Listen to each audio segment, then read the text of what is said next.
how soon do you think that all this will be coming out? And do you think, at Good what question. point do you think we're going to get to a point where this will actually be public knowledge?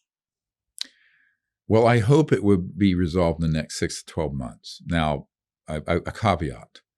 When I briefed the CIA director, and then Lawrence Rockefeller hosted the Clintons at the ranch out in the Tetons where I'd gone, I thought the Clinton administration would have resolved this problem in 94 or 95.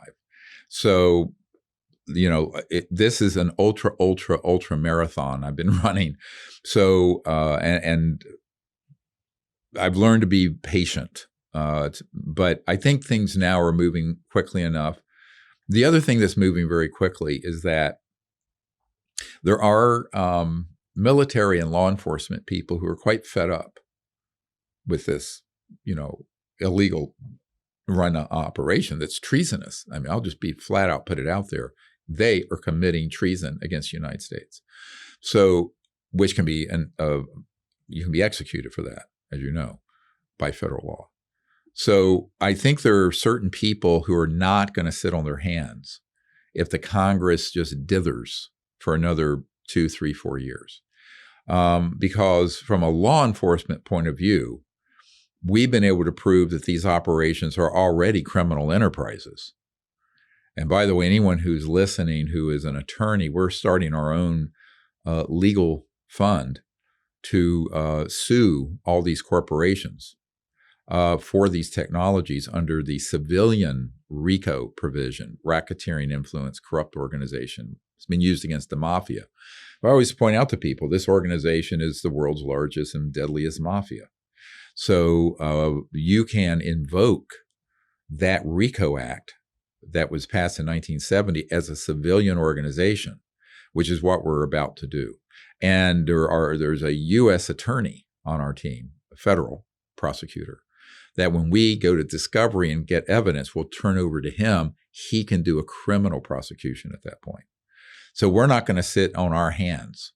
Now, we're encouraging Congress to move quickly. But in the meanwhile, I can tell you there are things afoot that are going to go more quickly. So what I'm trying to do is be sure, and this is why, listen, everyone sitting here listening should write to your member of Congress and your 2 senators, whatever state you're from, and encourage them to pass these laws protecting the witnesses and to hold open hearings. Because I don't think we need to continue this process like at this last small hearing with the 3 guys, where Grush said, I can't talk about that. I have to be in a SCIF, which is a secure compartmented information facility, top secret facility. No, because these projects should not be afforded any national security protection since they are being run illegally. I think we should take a much more aggressive stand towards fully open hearings on this, which we've been calling for 30 years. But I think your listeners have more power than they realize if they were to write their member of Congress, their representative in the House, and their 2 senators, because they need to hear from the people. They need to hear that the people care about this issue. Now, you've been doing this a long time. Yeah.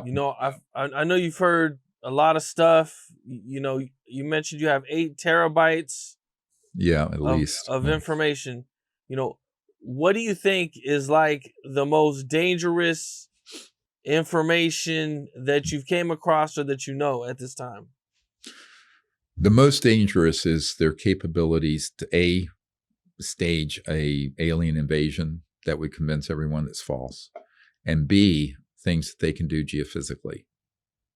Now, what I mean by that is I have a NOC, a non-official cover, a guy who's deep cover, currently in the system that described this illegal covert group were able to move an asteroid on a trajectory coming from the sun to skim over the Atlantic Ocean and Pacific to cause massive tidal waves and destruction deliberately.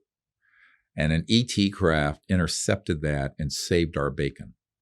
Now, I also know that they have systems that they can put on fault lines off the coasts of various land masses like California and elsewhere, and they can trigger those, and those can cause massive earthquakes and tsunamis. When I tell you that this group are a bunch of sociopaths and psychopaths capable of this, people need to believe it, and not letting those guys get away with their agenda, because this is a 70-year long-term plan that they're coming to a head now, is a true threat to humans. So that those two areas are the most disturbing things I have discovered about this organization, what their plans are and what their capabilities are. And these aren't theoretical capabilities. These are actual ones. So to have an organization that's not being overseen by the people or by Congress or the White House, that have those sort of technologies and that kind of malicious intent, we're talking an existential threat to humanity and to our country. And that's why, I left my medical career a few years ago to fix this, because once I learned what was really happening, I was ready to walk away from, whatever it is, 4 or 5, 600,000 a year as a doctor to fix this problem. And I don't get paid, by the way. Everything we do with this is pro bono, or we're sort of philanthropic group. We're supported by donations. And, these films, by the way, how we did it? We crowdfunded them. The biggest crowdfunded documentaries in history have all been the ones we've done on this. And you can see all of them, like all 3 of them now. The Lost Century. How much have you crowdfunded? Huh? How much have you crowdfunded?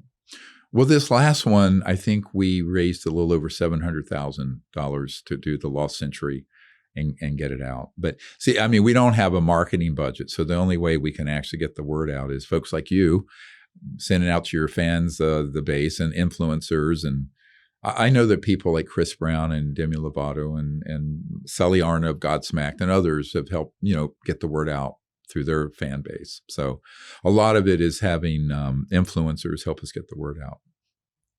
And I thank you for that. Okay, so celebrities have actually reached out and wanted you and offered to help you. Oh, yeah. Yes. Oh, definitely. Yeah. And particularly the ones who are very interested in the whole extraterrestrial contact, the CE5 contact, that app, but also the ones who are very concerned about the environment. Like the guy who narrated The Lost Century that just came out is Fred Durst, and he's the Limp Bizkit, lead guy. And he narrated the film as a donation, and he was at the premiere at LA Live last month in July for the film. And he's just a wonderful guy, great guy. And so, we have that kind of support, which is really important. It helps get the word out. What's up? This is Cam Capone. We got more content like this coming soon. So hit that like button, subscribe, and stay locked in to Cam Capone News.